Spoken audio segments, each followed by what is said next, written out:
తీరిక లేని పనులుండి ఆకలి బీభత్సంగా ఉన్నప్పుడు వంట చేసుకోవడానికి బద్దకం వేసి మనమైతే మ్యాగీ చేసుకుంటూ ఉంటాం కదా. అఫ్ కోర్స్ మ్యాగీ అమ్మేవాడు 2 నిమిషాల్లో అయిపోతుంది అంటాడు, కాకపోతే దానికోసం 10 నిమిషాలు అయితే పడుతుంది, అది వేరే విషయం.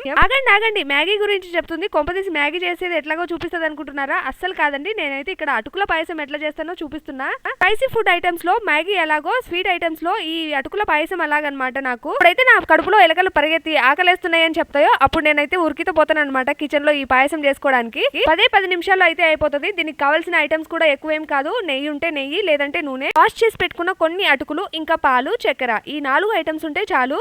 అట్లే ఇంకో 2 ఐటమ్స్ చెప్తా, అదేంటంటే కడాయి ఇంకా గంటె. మళ్ళీ మీరు అంటారు ఐటమ్స్ చెప్పినారు కానీ అవి దేంతో వండాలో చెప్పలేదు అని. వాష్ చేసి పెట్టుకున్న అటుకులను కొంచెం డ్రై రోస్ట్ అయితే చేసుకోవాలి. దాని తర్వాత మనం పాలు యాడ్ చేసేసి స్వీట్ కి తగ్గ షుగర్ యాడ్ చేసుకున్నామంటే సరిపోతుంది. నేనైతే కొంచెం బెల్లం కూడా యాడ్ చేశాను అనమాట. ఇక్కడ షుగర్ బెల్లము యాడ్ చేశాక దగ్గర పడేంత వరకు ఉడికించుకోవాలి. ఒకవేళ మీ దగ్గర బాదాము, కిస్మిస్ లాంటి డ్రై ఫ్రూట్స్ ఉంటే అవి కూడా యాడ్ చేసుకోండి. అంతే, అటుకుల పాయసం ఈజ్ రెడీ. నాకైతే నచ్చింది, మీరు ట్రై చేస్తే ఎలా వచ్చిందో కామెంట్ చేయండి.